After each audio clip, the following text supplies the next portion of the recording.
നമസ്കാരം.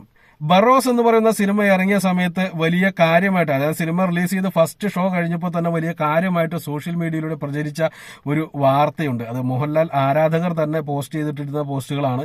അതായത് അപരാധങ്ങളെല്ലാം ഇതോടുകൂടി അവസാനിച്ചു, ഇനി വരാനിരിക്കുന്നതെല്ലാം ഗംഭീരമായിട്ടുള്ള ചിത്രങ്ങളാണ്, മോഹൻലാലിന്റെ ശക്തമായിട്ടുള്ള തിരിച്ചുവരവ് 2025 തന്നെ നമുക്ക് കാണാൻ സാധിക്കുമെന്നൊക്കെ പറഞ്ഞിട്ടുള്ള ഗംഭീരമായിട്ടുള്ള ആഘോഷ പ്രകടനങ്ങളൊക്കെ മോഹൻലാലിന്റെ ഒരു പടം മോശമാണെന്ന് അറിഞ്ഞപ്പോൾ ഫാൻസുകാർ നടത്തിയ ആഘോഷ പ്രകടനങ്ങളൊക്കെ സോഷ്യൽ മീഡിയയെ ഇളക്കി മറിച്ചിരുന്നു ആ ദിവസങ്ങളിൽ.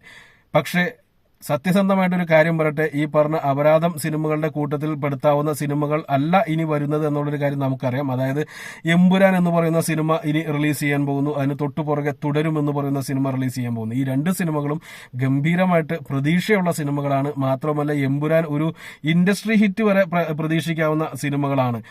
എന്നാൽ തുടരും എന്നുള്ള പടത്തെ നേരെ വിപരീതമായിട്ട് ഒരു ഫാമിലി എന്റർടൈനർ, അതായത് കുടുംബത്തെ കൂടി കൈവിട്ടു പോകാൻ സാധ്യതയുള്ള കുടുംബത്തെ കൂടി തിരിച്ചു പിടിക്കാനുള്ള ഒരു പ്രവണത ആ ഒരു സിനിമയിലൂടെ നമുക്ക് കാണാൻ സാധിക്കും. അതായത് ഫാമിലി ഓഡിയൻസിനെ കൂടി തിരിച്ചു കൊണ്ടുവരുന്നതോടുകൂടി മോഹൻലാൽ പഴയ പവറിലേക്ക് എത്തും. ഫാൻസുകാരെ തൃപ്തിപ്പെടുത്താനായിട്ട് എമ്പുരാൻ വരുന്നുണ്ട്, അതുപോലെ തന്നെ ഫാമിലിയെ തൃപ്തിപ്പെടുത്താൻ തുടരും വരുന്നുണ്ട്. തീർച്ചയായിട്ടും മോഹൻലാൽ ഫാൻസുകാർ ആഗ്രഹിച്ച പോലുള്ള ഒരു ശക്തമായിട്ടുള്ള തിരിച്ചുവരവ് 2025 ആദ്യ പകുതിയിൽ തന്നെ നമുക്ക് കാണാൻ സാധിക്കുമെന്നുണ്ടെങ്കിലും അപരാധങ്ങളെല്ലാം അവസാനിച്ചു എന്ന് പറയാറായോ എന്നുള്ളൊരു ചോദ്യം അവിടെ ബാക്കി കിടക്കുന്നുണ്ട്.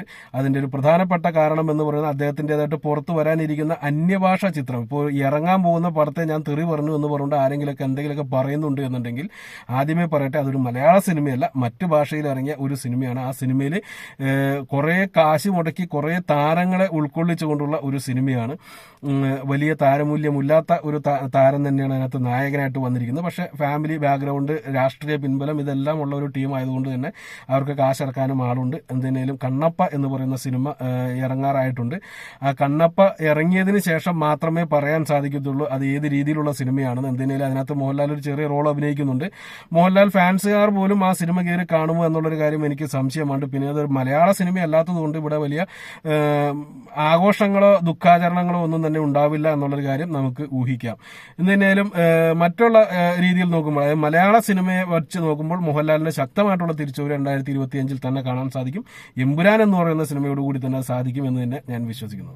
നിങ്ങളുടെ ഓരോരുത്തരുടെയും കമന്റുകളും ബാക്കി കാര്യങ്ങളൊക്കെ താഴെ രേഖപ്പെടുത്താൻ ശ്രമിക്കുക. ഓക്കെ, നന്ദി, നമസ്കാരം.